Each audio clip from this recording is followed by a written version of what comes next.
In it comes to Lionel Messi. His control is brilliant. His finish is even better. It's sensational from Lionel Messi.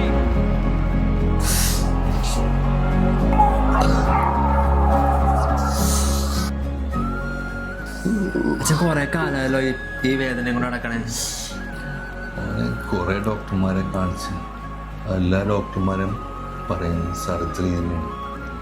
Surgery ചെയ്യാൻ എനിക്ക് ഭയങ്കര പേടിയാണ്.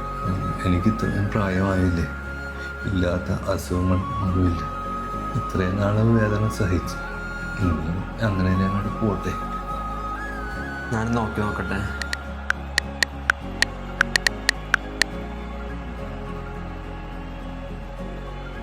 Lourdes ഹോസ്പിറ്റലിൽ ഇങ്ങനത്തെ ഒരു ഡോക്ടറിനെ കാണിക്കുന്നുണ്ട്. നാളെ ഒന്ന് അവിടെ പോയി നോക്കാമോ? നീ അവിടെയും കൂടി പോയി നോക്കാം.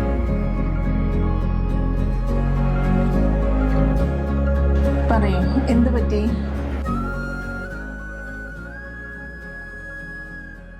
നമ്മുടെ ഇടയിൽ വളരെ സാധാരണമായി കണ്ടുവരുന്ന ഒരു കാര്യമാണ് വേദന.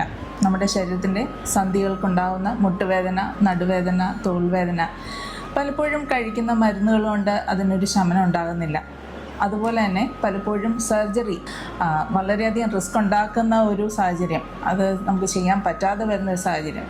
അപ്പോൾ ഇത്തരം സന്ദർഭങ്ങളിൽ ആ രോഗി ആ വേദന അനുഭവിക്കേണ്ടതായി വരുന്നു.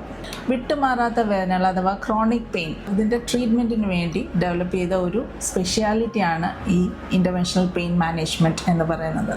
വളരെയധികം കാലമായിട്ട് വേദന അനുഭവിച്ച് നടക്കുന്ന പലരെയും നമുക്ക് നമ്മുടെ ചുറ്റുവട്ടത്ത് കാണാറുണ്ട്. അപ്പോൾ അവർക്ക് വേണ്ടിയിട്ടുള്ളതാണ് ഈ ഒരു വീഡിയോ. ഉദാഹരണത്തിന് മുട്ടുവേദന.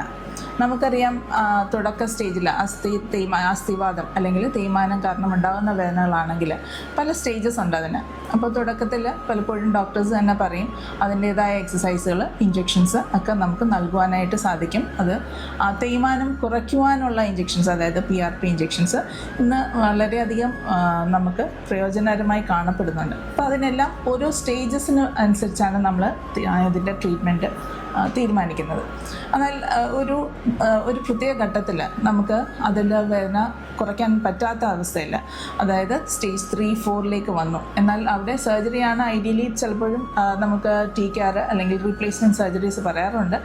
പലപ്പോഴും അത് ചെയ്യുവാനായിട്ടുള്ള ഒരു സാഹചര്യം പേഷ്യൻസിന് വരാത്ത അവസരത്തിൽ, അതായത് വളരെയധികം ആരോഗ്യപരമായ റിസ്കുകൾ ഒക്കെ ഉണ്ടാകുമ്പോൾ നമുക്ക് ആ വേദന കുറച്ച് കൊടുക്കുവാനായിട്ടുള്ള ട്രീറ്റ്മെൻറ്റ് മൊഡാലിറ്റീസ് നമുക്കുണ്ട്. അതായത് നമുക്ക് ഈ വേദന ഉണ്ടാക്കുന്ന ഞരമ്പുകളെ അബ്ലേറ്റ് ചെയ്ത് കളയാൻ, അതായത് റേഡിയോ ഫ്രീക്വൻസി അബ്ലേഷൻ എന്ന് പറയും. അപ്പോൾ പലപ്പോഴും ഇത്തരം വേദനകൾക്ക് മരുന്നുകൾ കൊണ്ട് ഒരു ശമനം ഉണ്ടാകാതെ വരുമ്പോൾ നമ്മൾ വളരെ സ്പെസിഫിക് ആയിട്ട് എക്സ്റേ ഉപയോഗിച്ച് അല്ലെങ്കിൽ അൾട്രാസൗണ്ട് ഉപയോഗിച്ച് ആ പ്രയാസമുള്ള ഭാഗത്തേക്ക് മരുന്നുകൾ സ്പെസിഫിക് ആയിട്ട് കൊടുക്കുന്നു.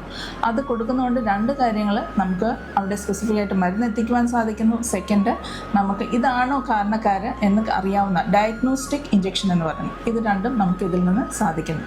അത് ഐഡൻറ്റിഫൈ ചെയ്ത് കഴിഞ്ഞാൽ അതിനനുസരിച്ച് നമ്മുടെ ലൈഫ് സ്റ്റൈൽ മോഡിഫിക്കേഷൻ ഇതെല്ലാം ഉൾപ്പെടുത്തിക്കൊണ്ട് പേഷ്യൻറ്റിനെ വേദനയിൽ നിന്ന് നമുക്ക് രക്ഷപ്പെടുത്തുവാനായിട്ട് സാധിക്കുന്നു, അതിനെ കൺട്രോൾ ചെയ്ത് കൊണ്ടുപോകാനായിട്ട് നമുക്ക് സാധിക്കുന്നു.